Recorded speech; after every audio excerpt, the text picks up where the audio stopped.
Olá, pessoal. Tudo bem? Como é que vocês estão? Bom, hoje nós temos uma live com a minha querida Fernanda Pacheco. Ela é show, adoro ela, amo de paixão. É psicóloga, psicanalista. Vocês vão adorar estar com ela, gente. Só mais um momento que ela já vai entrar. Guardando ela entrar. Pronto, vamos aceitar a Fê. Peraí, gente.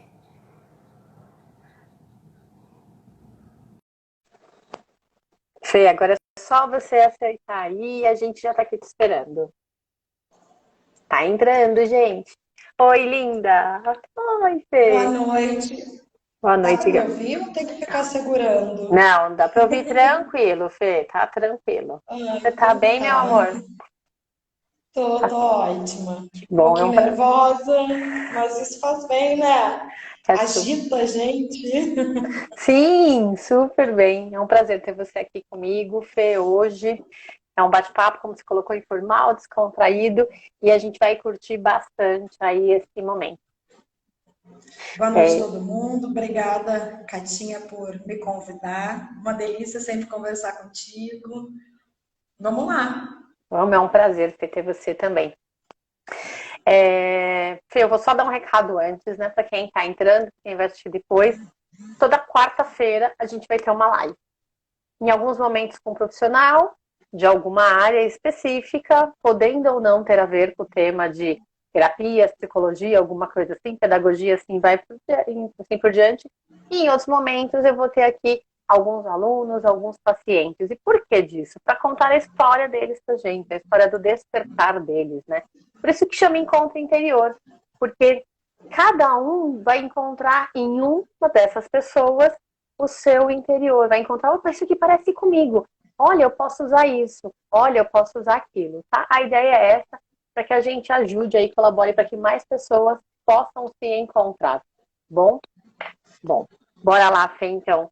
Quero que a Fê me Vamos. conte um pouquinho da trajetória profissional da Fê. A Fê é de Florianópolis, né, Fê? Eu Não, sou gaúcha, é faca na gaúcha. bota. É gaúcha que morou em Florianópolis, que hoje mora no Rio. Isso, eu sou do mundo. Isso, do mundo. A gente conversou bastante sobre isso já, né? A Fê adora e exatamente isso. É o mundo, é viajar e conhecer lugares, ela não fica nesse momento raízes. E isso é importante. Tem gente que gosta de raízes e tem gente que não. Tem gente que gosta de seguir, né? De estar conhecendo o mundo, de desbravar novas culturas. Então, conta um pouquinho pra gente, Fê, da sua trajetória profissional. Como é que foi isso que te inspirou? Conto, conto, conto. Então, eu viajo não só por regiões, eu viajo também através dos livros. Amo ler, sou uma apaixonada pela leitura, aprendi isso muito cedo, né? É uma outra maneira da gente poder estar viajando. Então, eu fui até a Europa conhecer um pouquinho de Freud, de Lacan, isso tudo através dos livros, tá, gente? Porque eu nunca pisei lá. Ainda. Mas tudo ainda, isso, bem lembrado. A questão toda começou ainda muito novinha, minha tia psicóloga, né? Mas eu gostava muito de estar sempre no hospital junto com meu tio, que ele é oncologista. Então eu queria unir o atendimento mental com o hospital. E eu achava que era só a psiquiatria que podia fazer isso por mim. E eu estudei no colégio público. E aí, no colégio público, na Universidade Federal do Rio Grande do Sul, no colégio de aplicação, a gente já conhece, já começa a conhecer o universo da universidade desde sempre, porque a escola é bem no meio, não tem portão, não tem garagem, não tem nada, liberdade total, geral, e o senso de responsabilidade pega, né? O comprometimento pega. É cada um no seu cada qual, tendo que assumir as suas questões. Então eu resolvi que eu ia prestar vestibular para biologia, porque eu pensei, bom, eu consigo para passar, né, em medicina para ser psiquiatra, não vai rolar. E a minha tia trabalhava em clínica, então eu pensei que não dava para ser em hospital, para ser psicólogo. E aí eu resolvi, ok, beleza, para medicina eu acho que não vou tirar boas notas, embora eu seja uma menina aplicada, goste de ler, mas requer muito mais que isso, né? Sim. Então eu fiz biologia. E aí eu pensei, pera só um pouquinho, deixa eu dar uma olhadinha mais de perto. E resolvi prestar também para psicologia em outras universidades e passei. E comecei a cursar e me apaixonei. Então foi assim que tudo começou. Lindo isso. Ô, Fê, e o que começou a paixão com Freud? Começou. Você fala bastante em Lacan nas nossas conversas, né? Conta aí um pouquinho. Eu particularmente nunca tinha ouvido falar de Lacan. Eu fui ouvir Lacan por você. Eu sim, Freud, É, ok, mas me conta um pouquinho é, disso. Lacan foi um baque na minha vida, mas antes dele eu percorri pela psicologia, né? São três grandes tripés da psicologia. A gente tem na área comportamental, cognitiva, né? E aí a gente tem Skinner, Pavlov, e também é muito utilizado para adestramento de cães. E é que nem eu brinco, dá para adestrar até marido. Opa, essa parte é boa, mulherada. Abram os ouvidos, que a gente vai perguntar depois como que a gente adestra a Marina. É importante, gente. Tem o reforço positivo, né? Que é bem legal, enfim. E aí, nesse universo, eu acabei entrando para a área da pesquisa, porque dentro da universidade eu também viajei bastante, tá? Eu viajei em todas as linhas, no tripé todo, para poder entender um pouquinho de cada uma dessas coisas Sim, e me situar na vida, né? sim. Então, assim, dentro da comportamental, eu peguei muito na área de pesquisa. Eu, logo que entrei, já me inscrevi para ser Tá. bolsista de iniciação científica pela CNPq. Aí eu trabalhei com uma mulher maravilhosa, que já não está mais entre nós, a doutora Jurema Alcides Cunha, e ela trouxe para cá, para o Brasil, o inventário de Beck, Aaron Beck, que é dessa linha comportamental e Ah, cognitiva. Então, aí eu conheci um pouco esse universo comportamental. Mais adiante, eu digo, ok, já entendi. O que mais que tem para eu descobrir agora? sim. E aí eu fui circular, né? Fui circular e resolvi ir para essa linha mais humanista e entrei em alguns projetos sociais, né? Dentre eles o Pai Carrua, que é lá de Porto Alegre, da minha cidade natal, que é um projeto de atenção integrada a crianças e adolescentes em situação de rua e vulnerabilidade. Tá. Então, como é que ele era integrado? Juntava, a gente passava recolhendo eles de madrugada, a gente levava eles para os alojamentos, no dia seguinte, de manhã, eles iam para a Casa Saúde, que é onde eles faziam café da manhã, faziam uma verificação toda da área da saúde, a área psicológica, a área médica, né? E depois, então, eles ingressavam no turno seguinte na escola. E lá eles tinham todo o acompanhamento escolar. Tá. Ficar lá perto do gasômetro, não sei se vocês conhecem, quem Sim. conhece aí pode postar, para a gente identificar quem é que é lá da região. E lá nessa escola, eles passavam, né? E no final do dia, quem já tinha lá seus 14 anos, ia para as oficinas de aprendizagem, para quando Tá. fizesse 18, que não pode mais estar no programa, já ter um ofício para começar a trabalhar. E aí tinha Sim. os abrigos, as casas, né, comunitárias, que é onde eles ficaram. Então, eu passei por esse universo, subi muitas comunidades, foi um trabalho lindíssimo, né? E assim, eu descobri que a grande pegada toda tá no olhar o outro, né? Sim. Aí eu aprendi que essas pessoas que vivem em situação de vulnerabilidade, ou que vivem em situação de rua, muitas vezes, e assim, ó, eu digo muitas vezes mesmo, tá mais de 90%, usa a rua como um recurso.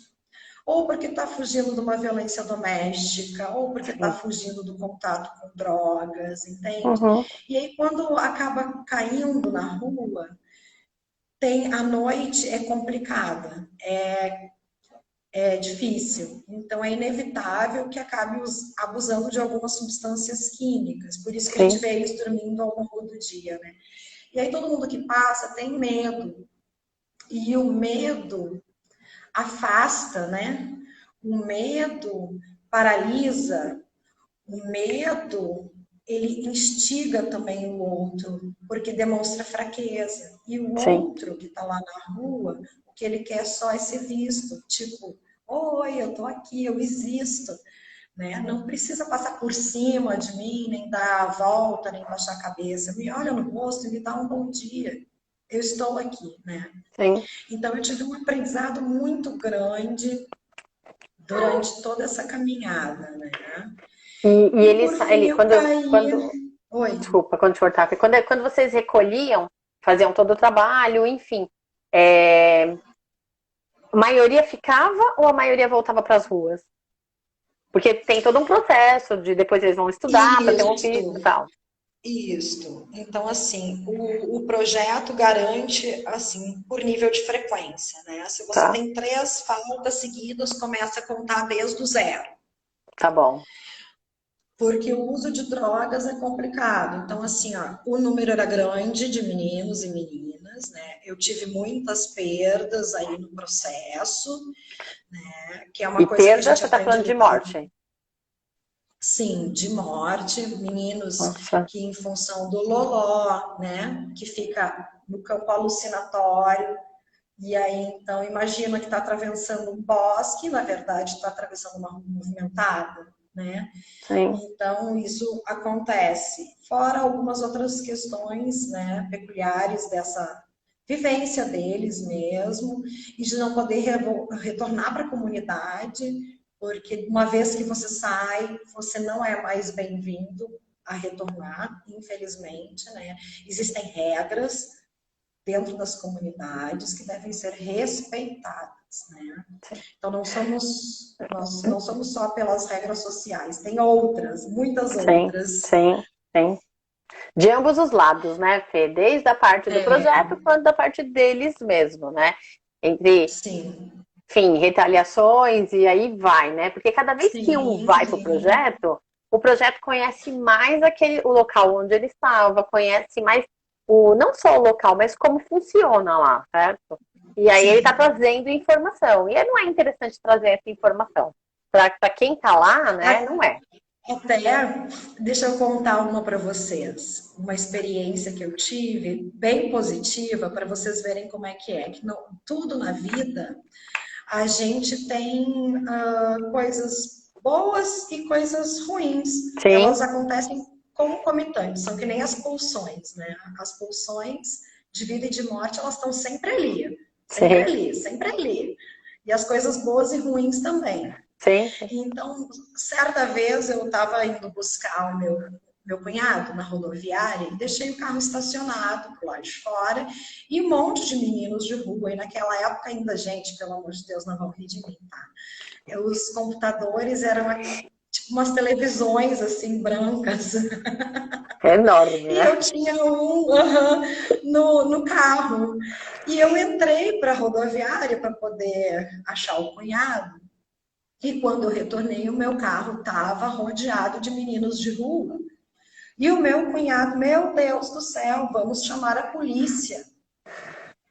E eu falei, por quê? Para quê? E aí fomos nos aproximando. E quando chegamos, na verdade, eram alguns dos meninos do projeto que reconheceram o meu carro e a placa e estavam fazendo a segurança do veículo com o computador dentro. E doidos para me contar que um deles havia sido pai recentemente. Então, quer dizer, Oh, às vezes você olha para uma situação e vê o lado negativo, né? E você pode olhar para ela de uma outra forma, com mais empatia pelo outro, né? sim. E Hoje é isso é muito difícil, legal. né? É um pouco difícil, Fê, porque a gente também não conhece o outro lado, né? Claro que a gente tá tentando tapar os olhos, não tenho dúvidas disso. Mas quando a gente vê, a primeira reação que a gente tem realmente é de afastar, né? Eu conheço alguns casos que Uhum. você tem advogados na rua, Você tem até médicos na rua e você fala. E já apareceu algumas reportagens também sobre isso. Mas eu conheço um caso específico sobre isso. E aí você fala assim, mas como que aconteceu isso com a pessoa? Não é porque ela quer, né? Não é porque ela não tem família, não é porque ela não tem estrutura. Aconteceu alguma coisa ali naquele momento, na vida dela, que tirou ela do eixo. Isso. E o ponto de quando tira do eixo é você trazer para o eixo de novo, né? E a gente vê aí diversos casos que, ok, a pessoa não vai para a rua, mas se tranca dentro de casa, como a depressão. Se tranca no quarto e ninguém Sim. tira. Tem pessoas que não saem, mas acabam se jogando, acabam cometendo suicídio, fazendo algum ato dessa forma, né? Então é o olhar com mais cuidado para o ser humano como um todo, como se fosse sim ter a empatia, né? E Sim. julgar menos, é menos julgamento. Ok, não significa que um deles não possa fazer algo. Pode acontecer. Muitas vezes, muitos deles sabem o que estão fazendo. Muitos já não sabem mais nem o que está fazendo. E outros não têm escolha, né? Aí a gente fala assim, não, sempre tem escolha. Eu concordo, talvez para nós seja fácil ter uma escolha. Mas talvez para ele não está enxergando. E tudo na vida, né, a gente fala sobre isso. Eu enxergo escolhas para algumas coisas e não enxergo para outras. Ou eu não quero ver Sim. para outras, né? E eles a mesma coisa. E aí eu vou entrar um pouquinho no Sim. nosso mundinho de estudos aí da PNL, né? Como a gente fala do nosso mapa interno, do nosso mapa mental, né? O meu mapa talvez permita que eu tenha experiências e escolhas que eles não. Então, o que eu posso fazer com isso? Respeitar, no mínimo respeitar. Se eu puder me aproximar, se eu puder ajudar, ótimo. Se eu não puder, ok também, tá tudo bem. Mas não marginalizar, né? Claro, você precisa ficar atenta, Sim. precisa. Eu não tô falando assim também, ah, beleza, não vai acontecer nada, não é isso. Vamos ficar atentos, vamos sim olhar, mas não justamente olhar com atenção. Porque quando a gente olha com atenção, a gente consegue perceber se o outro vai fazer algo, se o outro quer fazer algo ou não. Ah, não dá, não sei o quê. Tem tanta gente com carinha de bonzinho, não sei o quê. Tem, gente, claro que tem. Sempre tem. Mas vamos perceber um pouco, vamos tentar olhar um pouquinho, né? Talvez a pessoa até venha para fazer alguma coisa para você. Mas o fato de você olhar para ela, de você falar um bom dia, de você qualquer coisa assim, você já repele ela, porque ela vai parar e vai falar: opa, essa me enxergou. Opa, falou comigo, eu existo. Então a gente já acaba, de certa forma, se ela tinha alguma coisa lá dentro, existe uma possibilidade enorme de repelir. Pelo menos eu consigo Até visualizar faço um dessa forma. desafio. Faço um desafio aí para todos vocês. Boa, fala, velho. Amanhã, quando forem sair, tá? Sempre tem alguém no sinal, ou sinaleira, ou semáforo, depende da região de onde você tá, claro, perto da sua casa, que tá lá, né? Então, abaixe um pouco o vidro e diga bom dia ou boa tarde e Sim, veja a reação do outro para você. Veja. sim, Hoje em dia eles já reconhecem o meu carro de longe e eles só fazem um sinalzinho de gratidão por olhar por eles, por sim, olhar para eles, né? sim. Então eu sei que aonde eu estiver, o olhar deles está comigo e o meu com eles. Então é um estar junto, é um estar com, né? Sim, E dentro da psicanálise, seguindo aí a trajetória que tu me perguntaste do Lacan, sim, né? Eu conheci depois, porque no meio da faculdade surgem assim, gente, quem está fazendo psicologia sabe. E quem não está, pelo menos deve ter uma noção, porque deve ter passado algo. A gente se questiona muito, porque a gente começa a ver transtornos, sintomas. Existe um livro que é o DSM, que é o Manual de Diagnósticos e de Sintomas, né? E lá uhum, tem todos. Transtornos do humor, aí tem transtorno X, Y, W, Z. As características desse, daquele outro. Quando é que eu diagnostico assim? Quando é que eu... E aí tu começa a ver os critérios, e aí tu começa a ficar, meu Deus, eu tenho isso. Aí o próximo, eu também tenho. Aí o outro, mas isso aqui eu também tenho. Por quê? Porque fala de emoções, né? Fala de emoções, fala de comportamento. E quem sim, nunca? Quem nunca ficou triste, quem nunca ficou, né? E aí, então, fiquei balançada e eu digo assim, eu sei o que que eu vou fazer. Eu vou fazer um desafio para mim mesma. Eu vou me voluntariar a trabalhar no hospital psiquiátrico. Au. E me fui. Me fui para o Hospital São Pedro e todo mundo lá, dividindo as alas, ok. Sobrou uma. Por que que ninguém quer essa? Ah, porque essa daí é a ala mais perigosa. Eu digo, é essa que eu quero. Vamos nessa. E fui. E eu me deparei com o inconsciente a céu aberto lá. Porque não tem um filtro, não há um filtro, né?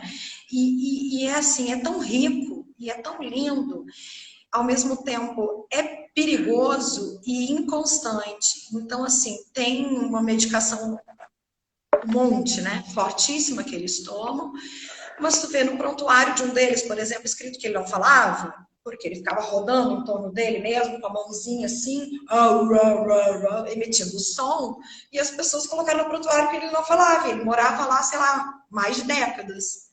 E Nossa. eu comecei a observar pela janela, e eu disse assim, peraí, só um pouquinho, eu vou ter que interagir com ele. Não é possível. Eu desci e eu comecei a fazer rapport com ele. Quem é da PNL sabe, quem é da Sim. psicologia também sabe.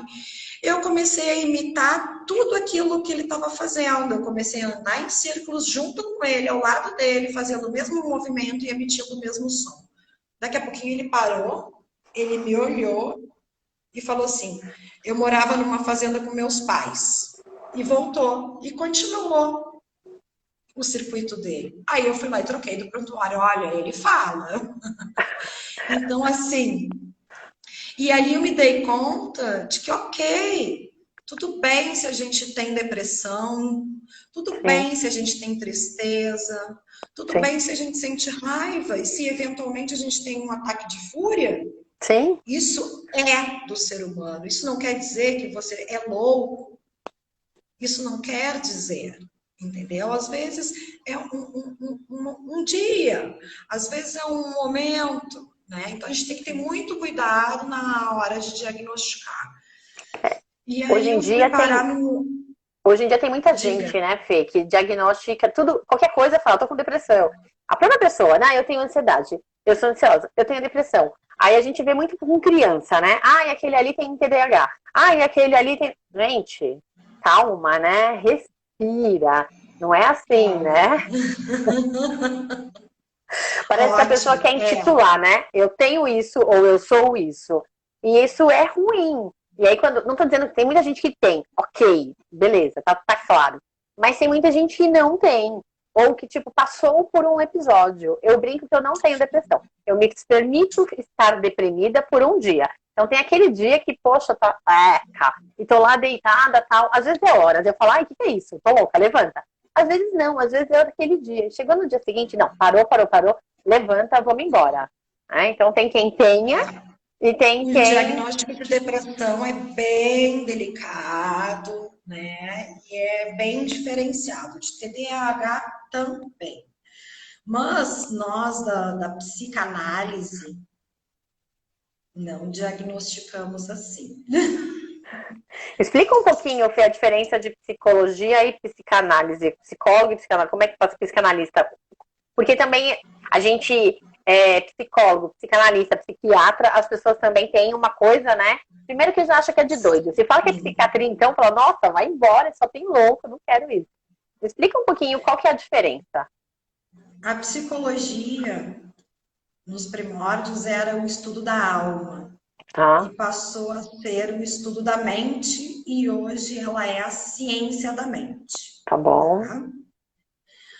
A psicanálise é uma teoria freudiana que foi reconhecida, ela é trabalhada, ela é estudada, ela é conceituada dentro do campo da psicologia como uma linha de atuação.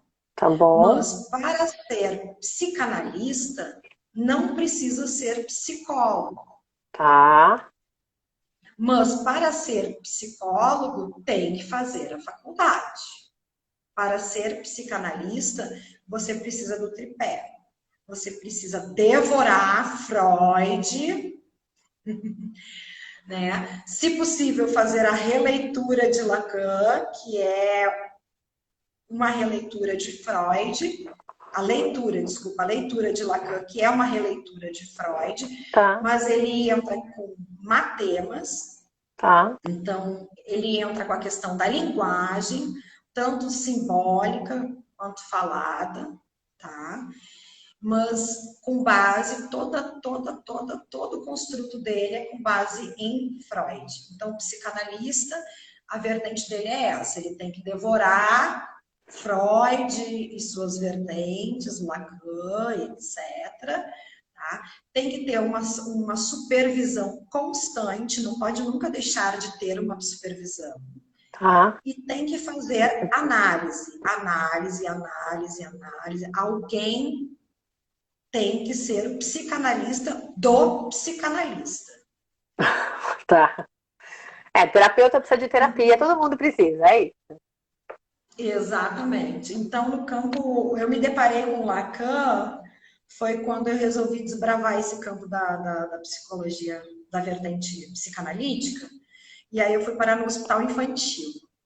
E lá no hospital infantil, eu trabalhava no andar que é só de psicossomática, que daí vem muito disso. Eu estou deprimido. E aí realmente deprime. Sim. Teu cérebro entende o que tu diz para ele. Sim. Né?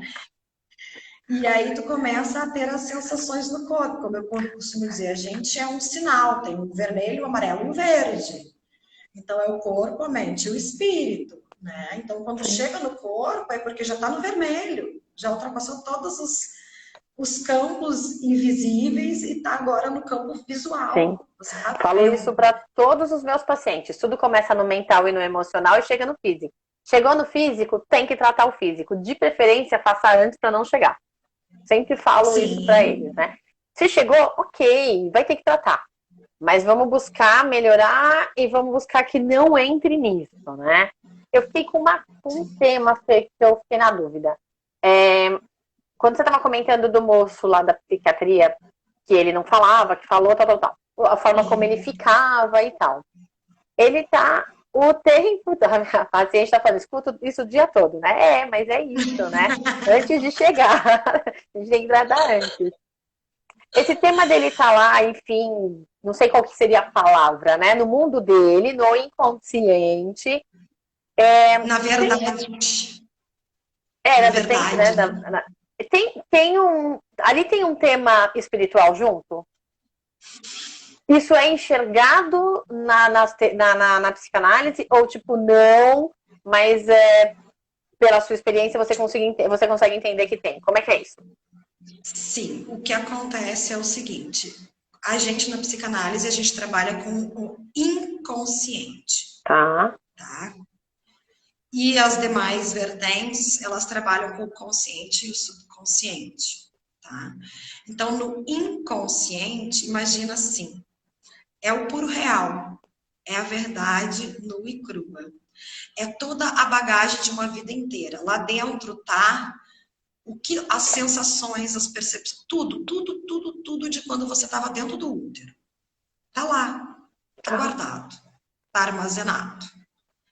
Então, é a pura essência do ser mesmo. Então, como por essência, eu tenho um entendimento que se faz aí a correlação do campo energético e espiritual atrelado com questões do inconsciente, como um todo. Até porque, assim, como vem a história da psicologia, né, que vem do estudo da alma. Da alma, isso. E aí, quando a palavra vem do grego, né?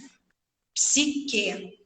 Psi significa alma, que é aquele tridentezinho, aquele tripézinho do símbolo da psicologia. Na verdade, sim, é a 23ª letra do alfabeto grego, tá? E ele significa psi, que é a alma. Tá. Então, psique seria o estudo da alma. E daí deriva a palavra psicologia. Então, isso foi se abandonando.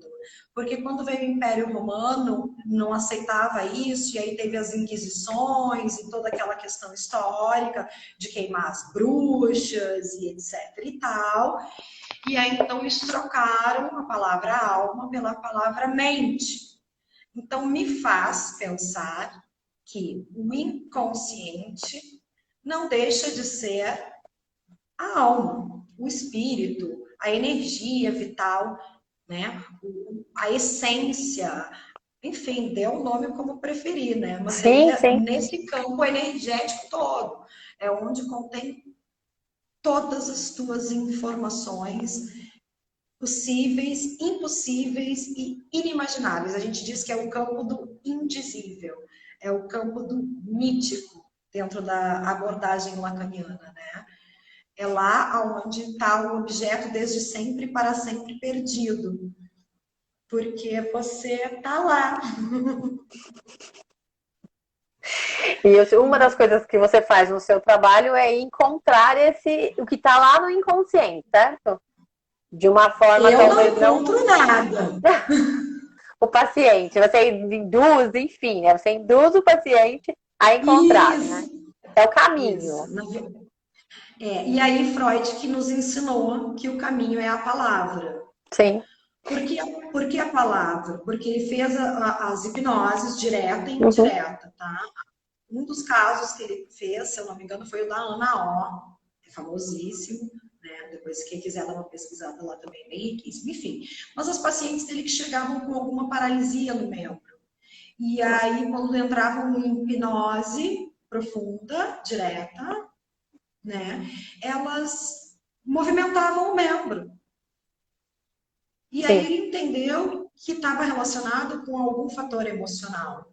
Só que quando a pessoa despertava, a pessoa voltava para o subconsciente consciente e aquilo que estava no inconsciente, que foi acessado na hipnose, já não era mais. E ela estava de novo com o braço, perna, enfim, o membro paralisado, tá? Então ele A pessoa entra na mente destacou, que mente, né? entra na mente que mente. Fala sempre, é a mente Então, que mente, porque. Então, através da palavra, a gente consegue fazer assim, algumas pegadinhas, né? Porque o inconsciente ele não se mostra todo, porque como Ah, ele tem muito conteúdo, imagina assim, a cidade onde você aí vive é o consciente, tá? É o que você tem acesso. Ah, vai escovar o dente, vai ver aqui, tá tudo ali. Tá tudo ali. O estado que você está, a região estadual, é o subconsciente. Tem um monte de conteúdo lá também, tem um monte de casinha, um monte de gente, movimento. Mas o estado é parado, a cidade é parada. Agora imagine o inconsciente. Eu estou falando em capacidade de volume, tá? O inconsciente, ele é a Terra, o planeta Terra. Então ele abriga desde polos, vulcões, estados, países, continentes, ele gira em torno do próprio eixo, ele, uma hora está assim, outra hora ele está... Esse é o inconsciente. sim. Então ele é de uma abrangência imensurável, tu não tem como acessar tudo, o que tu tem como fazer é através de algumas pegadas, eu chamo de pegadas as parapraxias. As parapraxias são essas pegadinhas que o Tá. inconsciente solta. Ele larga. Ah, tá conversando, papapá, papapá, vai falar a cabeça e fala caboclo. É um ato falho. O pessoal vai falando, falando, falando, daqui a pouquinho uma palavra do nada, que não é do nada, puf, é uma pegada. Agarra com força, unhas e dentes, anota, porque isso te pertence, é o teu inconsciente que tá te dando uma dica. O sonho, a mesma coisa. No sonho, o inconsciente libera umas pegadas. Nos xistes, que são aquelas frases que às vezes a gente fala e aí tem duplo sentido. Por exemplo, ó, pasta de dente prudente é prudente. E aí todo mundo começa a rir, ó. Né? Essas coisas bobas assim são os xistes. Só que eles Tá. são naturais, eles estão no meio de uma conversa, de um diálogo qualquer, e de repente surge uma conotação de dualidade, e quem está envolvido na conversa dá risada, virou como se fosse uma piada. Mas não é, é um xiste. Ali tem conteúdo do inconsciente também. Então, são Olha. esses três grandes pegadas. Aham. Fora isso, as palavras que a pessoa acaba emitindo repetidamente, quando ela vai falar de si, ou quando ela vai contar uma história sobre a vida dela, sobre uma experiência, aí tu consegue também escutar, que são os significantes. E aí tu vai pescando eles e vai colocando eles na teia dos significados Tá e bom. joga de volta para a pessoa. E assim a pessoa vai começando a se apropriar do próprio inconsciente, dela mesma, que eu costumo dizer. É um outro que mora dentro de ti e que te manda, que te comanda. Sim, mas é exatamente isso, né? Eu brinco que é mais perfeito do que você, mas não é porque ele é mais. É lá que tá a perfeição, mas não é que é lá que tá a perfeição, né? A gente tem que acessar, É, a gente consegue, só é só pegar, né? Só pegar. E como a gente brinca fora o inconsciente, aí a gente tem o universo que é o inconsciente coletivo, né? Que é onde está tudo, o todo mundo. coletivo. Onde está Tem tudo esse e todo mundo. também. Tem esse também, né? E aí a gente também consegue É, acessar, porque eles estão tudo juntinho ali, então tudo paralelo, né? tudo. O Fê, eu quero voltar numa coisa pra galera se empolgou. Tinha comentado no começo, a gente falou do adestrar o marido, do reforço positivo, que o Lacan ajuda nisso. Pô, agora conta pra gente como é que faz. Não. O reforço positivo e as linhas de adestramento, elas seguem a abordagem cognitivo-comportamental. É Ah, tá. outra É o linha. outro, tá. É, não tem nada de entrar no inconsciente do marido, tá? Tá bom, tá. O cognitivo comportamental na verdade, é tu educar, que nem Skinner e Pavlov, por exemplo, né? Colocam numa das pesquisas deles, que ficou bem famosa, que é dos ratinhos de laboratório, Sim. eles botam o ratinho lá, bota a comidinha do ratinho lá, o ratinho vai comer a comidinha choque, o ratinho vai comer comidinha choque. Aí, e acendia a luzinha, choque. Depois acendia a luzinha, choque. Até que a hora que o ratinho desistiu de comer a comidinha. Tipo, aqui eu não vou mais, não vou, porque aquilo ali dói, aquilo ali é ruim, não vou, morro de fome, mas não vou. Aí eles tiram a eletricidade e deixam só a luzinha. Então, Uhum. cada vez que bota a comidinha, acende a luzinha. O ratinho vai? Uhum. Não vai, porque ele acha que lá tem a eletricidade. Ele não vai. Apagou a luzinha, ele corre e vai comer. Acendeu a luzinha, então você vai guiar o comportamento do outro através de isso daí é um reforço negativo. Tá Quando você bom, reforça negativamente, você dá algo ruim, tá né? bom. Tem um reforço positivo, que é o método da recompensa que a gente faz com os filhos da gente, né? Esse é bem bom para usar com o marido, eles ficam bem felizes. E a dessa é mais fácil, né? Já pensou? Você vai lá ficando, por exemplo, né? Choque. É, Deixou a toalha fora do é mais lugar. Choque. Faz o quê? prático. Choque. Recompensa que é mais fácil, né? Ele vai aprender mais Mas também, rápido, vai ó, ficar quer feliz. ver? Não quer mais toalha molhada do marido em cima da cama, roupa espalhada pela casa, separa. Uma caixinha de papelão. Funciona, tá? Uma caixinha de papelão. Aí vai juntando. As roupinhas que ele deixa no chão, ao invés de botar no cesto, tu bota na caixinha, bota na caixinha, bota na caixinha. Um belo dia ele, cadê minha calça? Cadê aquela blusa? Ué, tá lá na caixinha de papelão, esperando encher para ir pro lixo. O quê? Sim, o que tá no chão não é para juntar para pôr pro lixo, não é sujeira? Então tá. Então tudo que tiver no chão vai ser juntado para pôr pro lixo, para levar pro lixeiro levar embora. Sim. Olha, aí o que, que acontece quando ele não coloca a roupinha no chão, que ele coloca em cima da cama, aí você vai lá e faz um hambúrguer para ele. Diz, ai, que legal, botou a toalhinha né, molhada, estendidinha, você merece um beijinho. Mua, mua. Isso seria um reforço positivo, né, de um comportamento legal, Entendi. né? Acho que eu gosto mais do choque, hein, Fê? Não, tô brincando. Eu deixo algumas coisas jogadas em cima da mesa. A mesa é o meu local. O marido adora, nossa, ele quer morrer com as coisas. Ele fala, meu, você deixa tudo jogado, porque eu chego e jogo em cima da mesa. Chego e jogo em cima da mesa. E aqui é andares. Então, como eu tenho que, às vezes, fazer alguma coisa no sótão, eu tenho que subir tudo. Às vezes eu tô usando hoje e amanhã eu Sim. já vou usar. Então eu largo lá em cima, é mais fácil.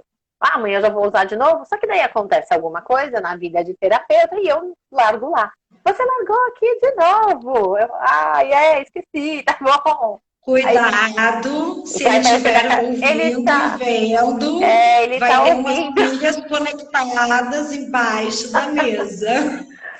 Então, ele tá ouvindo. Eu pensei, será que é uma boa eu perguntar? Devia ter falado antes, mas tudo bem, já foi. É bom saber. E tem uma caixa de papelão lá que chegou umas coisas. É bom eu tomar cuidado, isso sim.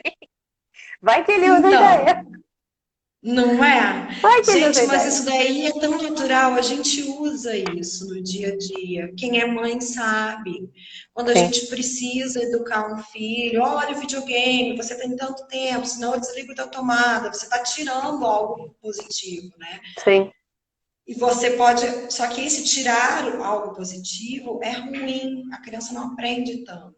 Então, se você dá algo positivo para ela, quando ela faz algo legal, surte muito mais efeito. Olha, se você deixar de jogar na hora, prometo fazer batata frita para você, prometo ler um livro com você, prometo jogar a próxima partida de videogame com você para você rir da minha cara, eles vão adorar. sim, Né? A gente faz isso com o filho. sim. Isso Porque da no linha fim, comportamental. no fim eles querem atenção, né? E quando a gente não dá atenção. E aí a gente tava até conversando hoje com a Jaciara aqui na live e o paciente sobre isso. A gente falou assim sobre atenção, né? Ah, eu vou dar 10 minutos de atenção pro meu filho, eu vou dar 20, eu vou dar meia hora. O ponto é que hoje, a gente, pela correria, pela rotina e pelo celular, porque o celular né, é uma coisa boa, mas que a gente tem que ter, como tudo, usar com moderação. Então a gente fica lá, tá com a Sim. criança do lado, vai assistir um desenho, mas não tá prestando atenção no desenho, tá olhando o celular. Então, tudo que a gente está fazendo, a gente não tá ali. Que você passe 10 minutos, meia hora, uma hora com a criança, mas que seja uma hora com ela, dando atenção para ela, né? Passou aquilo ali, como é que fala? Não é que eu não quero ficar mais com você, eu não consigo ficar mais com você.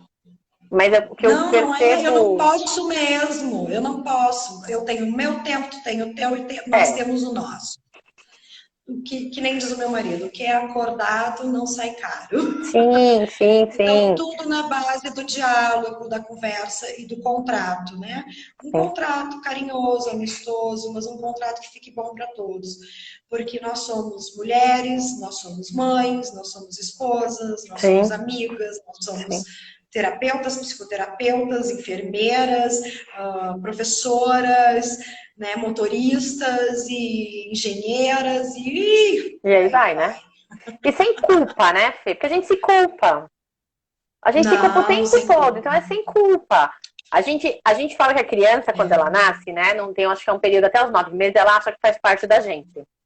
E depois ela aprende que ela não faz parte da gente. Mas a gente, como mãe, muitas vezes, a gente acha que a gente faz parte da criança, no inconsciente, que a gente faz. E a gente não é, né? Porque a gente quer fazer tudo, a gente quer cuidar. Eu me pego às vezes falando, por que eu tô fazendo isso, meu? Tem horas que eu. Não, você vai, mas tem horas que eu ainda tô fazendo e falo, meu, eu tô fazendo isso. E a gente acha justificativa. Tô fazendo isso por causa disso. É sim e não. Sim e não, né?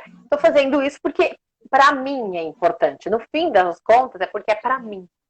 Porque eu só me dou de verdade quando é para mim. Quando eu estou fazendo para o outro, mas que não, eu não estou fazendo verdadeiramente, o outro sente. Porque de alguma forma eu vou Uhum. transparecer que eu estou sendo falsa ou que eu não quero fazer aquilo. Agora, quando eu me dou de Seria verdade. um, seria um por ele, mas para mim, Sim! né? Sim, é isso. Você faz, você faz pelo outro, mas na Sim, verdade você está fazendo para você também, sim, né? sim.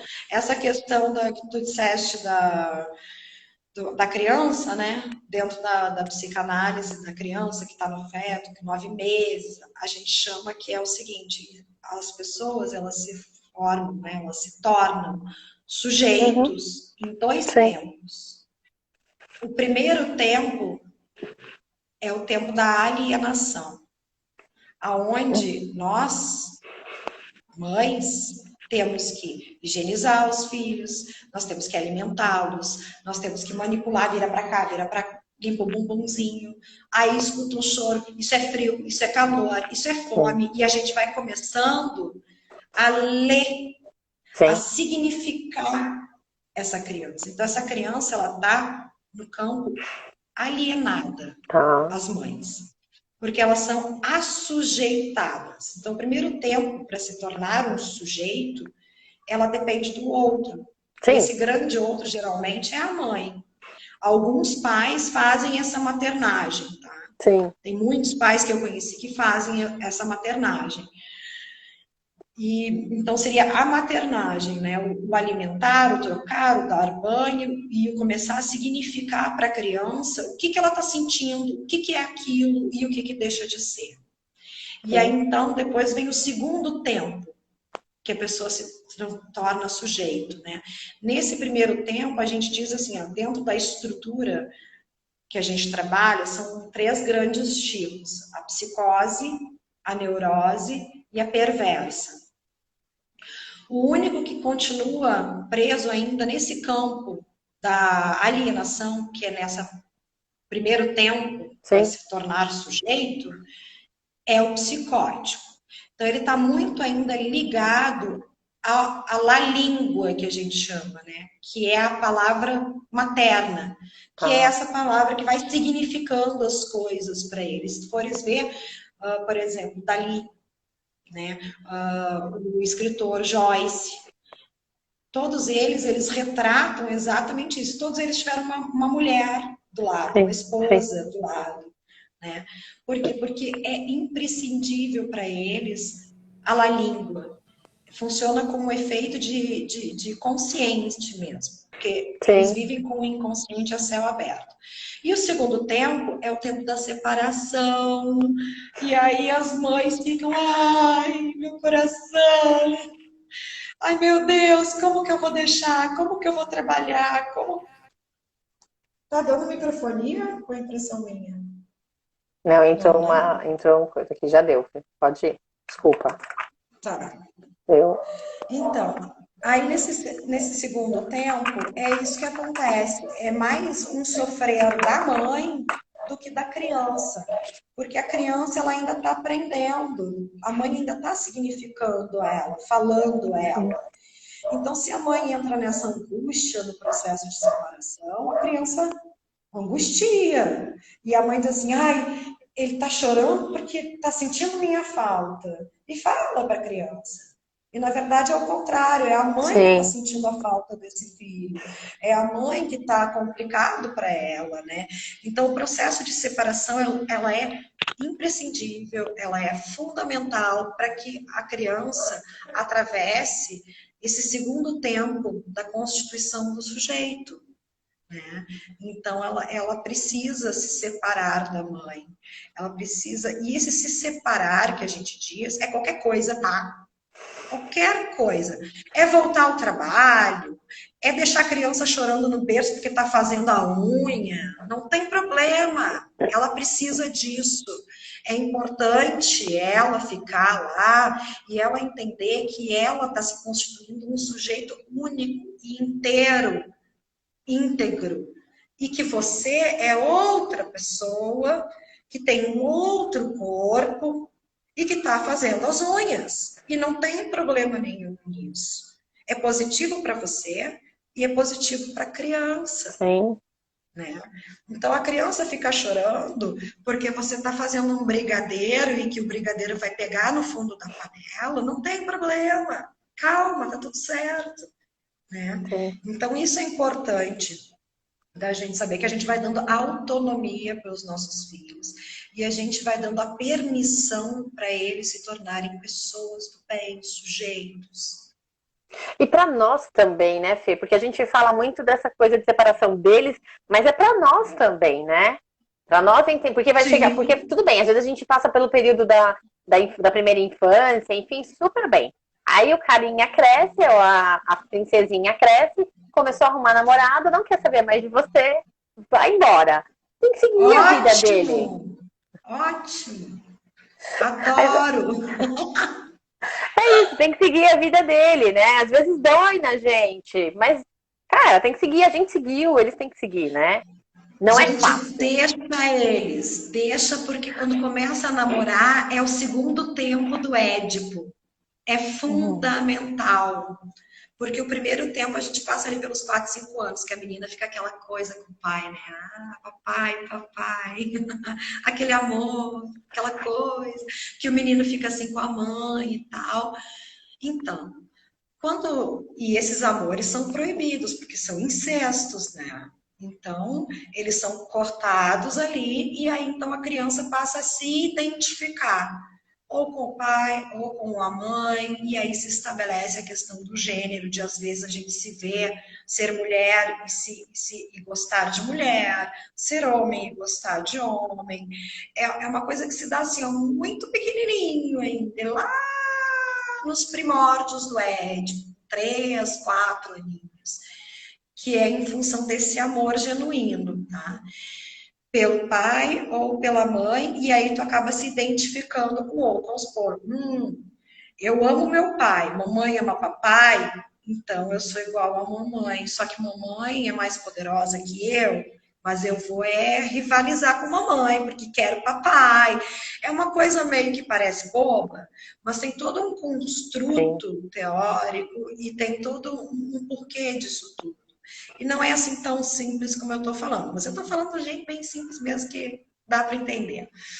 E depois isso fica meio adormecido, e aí a criança entra com 7 anos, vai para o colégio, aí vira aquela esponjinha do saber, curioso, quer saber tudo, né?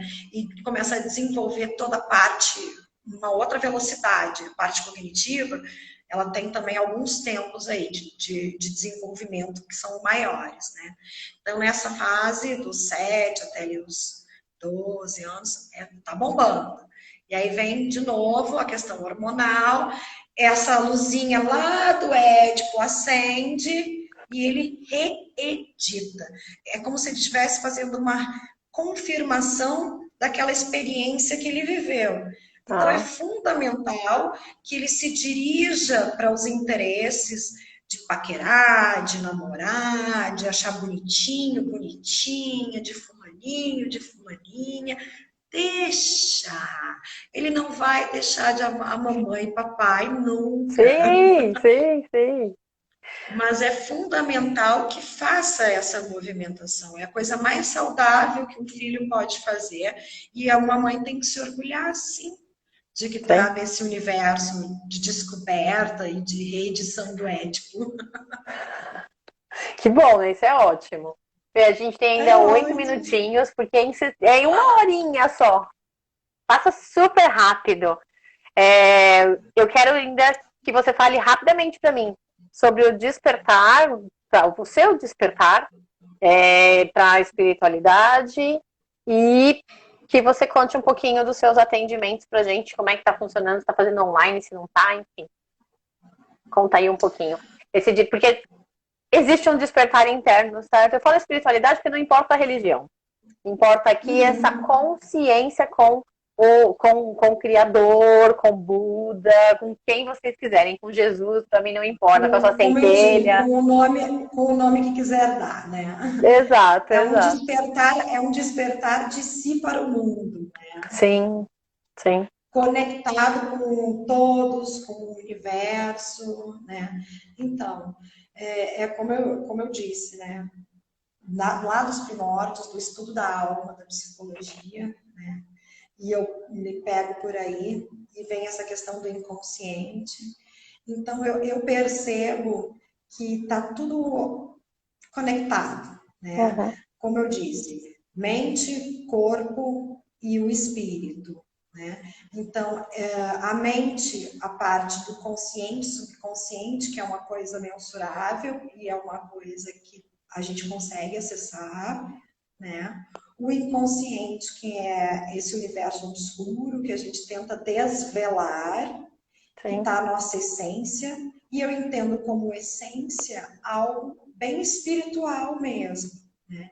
Então eu consigo fazer essa correlação da espiritualidade, da energia, que nada mais é elétrons que se sim, atritam, né? Quanto menos há o atrito, mais condensado e denso é, mais visível ao olho nu. sim, Agora, quanto mais ali, né, atritando, menos a gente enxerga. E o inconsciente, ele é muito isso, a energia é muito sim. isso, a alma, o espírito é muito isso. Então, eu acho que está tudo assim, ó, junto, amarrado e aqui abraçado. É bem por aí. Eu despertei aos poucos. Tudo começa muito cedo, quando a gente vai se deparando com a gente, né, com os outros. Eu acho que essa questão da empatia Sim, foi onde deu a virada de chave, porque são várias viradas de chave, né? Mas uma sim, grande virada de chave, porque tu se colocar no lugar do outro e tu tentar entrar no contexto, no modo de ver, de ser, de pensar do outro, é um exercício que você precisa se distanciar para poder enxergar. E agora, estudando a PNL, que também estuda o campo da consciência e do sim, subconsciente, fala-se muito, né, desse outro eu. E eu entendo esse outro eu como o espiritual, o inconsciente. E, claro, dentro dos meus processos de análise, eu também tive que virar muitas chavezinhas. E isso é um construto. A gente está em constante evolução e conhecendo pessoas assim maravilhosas que nem você, Kátia, a oh, gente aprende ainda muito mais sobre as você energias, você é sobre a uma fofa, amor. natureza, Você é sobre uma as fofa. A gente só relações com tem os outros trocas. seres. A gente só tem trocas lindíssimas, Fê. Ô, Fê, a gente tem 4 minutinhos ainda. Agora chegando no final, a gente vai ficando apertadinho. Eu quero Ai, que você me fale sim. dos atendimentos. Como é que tá? Você tá fazendo atendimento no Rio presencial ou tá fazendo só online? Como é que tá isso? Esse Eu período de pandemia? começo agora, na próxima, quando virar o mês, eu começo presencial já. Uhum. Eu faço o acompanhamento dos pacientes que eu já estou online, né? E não só, eu faço consultoria também corporativa para Sim, empresas e trabalho com avaliação psicológica, tá? Tanto para a área clínica, diagnóstico, etc. O CDAH da vida, que quando eu vejo não é só uma ansiedade mesmo, vamos uhum. trabalhar, né? E algumas porte de arma, cirurgia bariátrica, outras avaliações, e dentro do campo organizacional, recrutamento, seleção, treinamento e desenvolvimento de pessoas. Ótimo. Então, eu circulo por aí, quem quiser me achar, quem precisar conversar, eu estou sempre aberta. O juramento que eu fiz é um juramento que eu carrego dentro de mim, que é de nunca, jamais deixar de atender, de ouvir e de me disponibilizar. E é claro que eu aprendo com as amigas que tem que ter a troca para não haver um desequilíbrio no universo, certo? Isso mesmo, perfeito. Ótimo. Fê, muito, muito grata por você aqui. Foi uma delícia. Muito obrigada. Parabéns, foi show. Eu que É, agradeço. muita informação mesmo. Agora a gente precisa aí, eu falo que é digerir, mas na verdade é entender tudo isso, porque veio bastante informação aí. E aí, se o pessoal tiver dúvidas, Aplique. sim, É só falar, pode ser através de ti, pode vir até mim, pode seguir no Insta, tá? combinado. Vamos seguir a Fê. É Fique Fernanda realmente. Marques Pacheco, é isso, Fê? Isso, Fernanda Marques Pacheco, é só. Muito obrigada, Fê. Foi show. Gratidão. Grata, grata a todo mundo que estava assistindo, as nossas queridas amigas, nossas queridas pacientes, alunos, família, enfim, todo mundo. Muito, muito grata aí. Gratidão, Foi? Fê. Foi, foi. Gratidão, gratidão, gratidão, gente. Respirem muito, ó. Oxigenem a mente, oxigenem os pulmões. É bom que baixe a ansiedade, mantenha a calma, a serenidade e o foco nessa pandemia. Qualquer coisa, manda um recadinho para mim, me segue lá, que a gente tá Show. junto. Gratidão, gente.